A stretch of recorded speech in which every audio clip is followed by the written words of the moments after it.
Kamlesh sound के लहारी।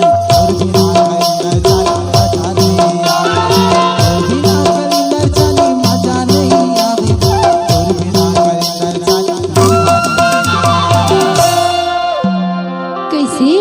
अरे छिन भर माँ का करी डारे।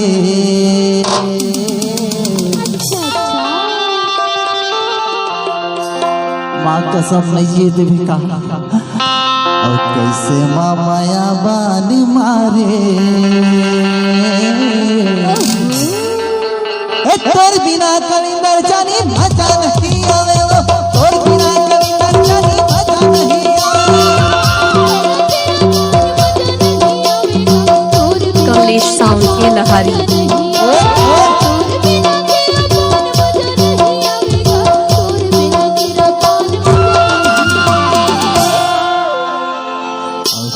भर बाका करी डारे।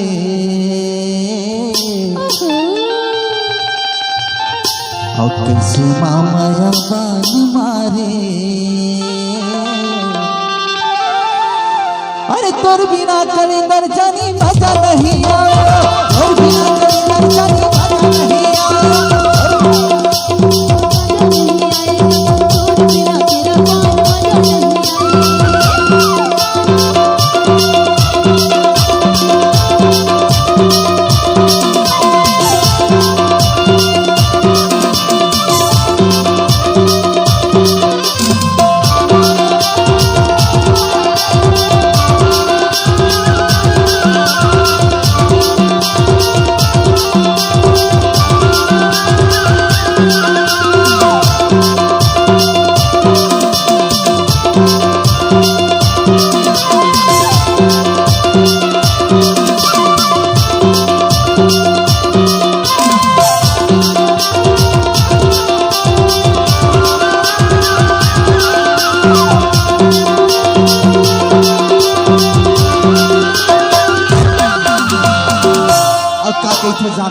बताना कैसे?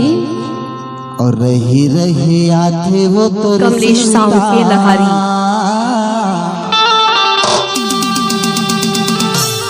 और बोला नहीं सुहावे काम बूता।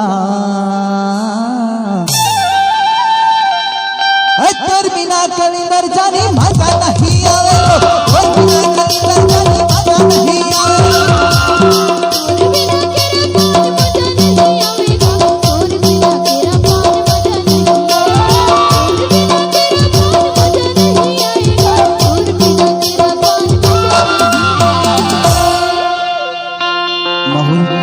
नहीं आए मजा मोर बिना नहीं आओ रे। सिर तो की लबारी तो नहीं मारत। नहीं मारत होगा। अरे टूरी जात के का भरोसा।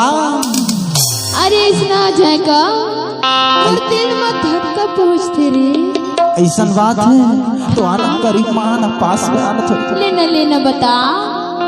और का कहते जानता बताना।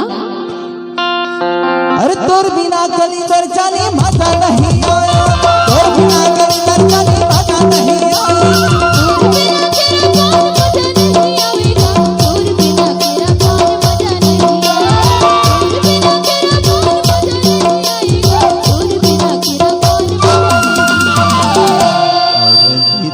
आते वो तुर सुरता। अच्छा। और बोला नहीं सुहावे काम भूता। ऐसे तोर मैं मामा पगला बरोबर में बैठी रही थी। कुछ काम में मोर मन नहीं लगे यार। कहीं लेके था का? अरे तोर बिना कलिंदर जानी मजा नहीं आवे। तोर बिना कलिंदर जानी मजा नहीं आवे। कमलेश साउंड के लहारी।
कैसे माया बान मारे तोर बिना कलिंदर जानी मजा नहीं आया तोर बिना कलिंदर जानी मजा नहीं आया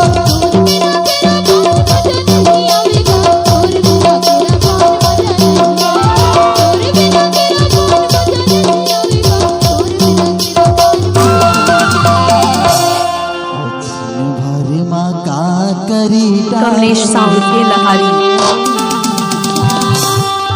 अब कैसे माया नहीं लागे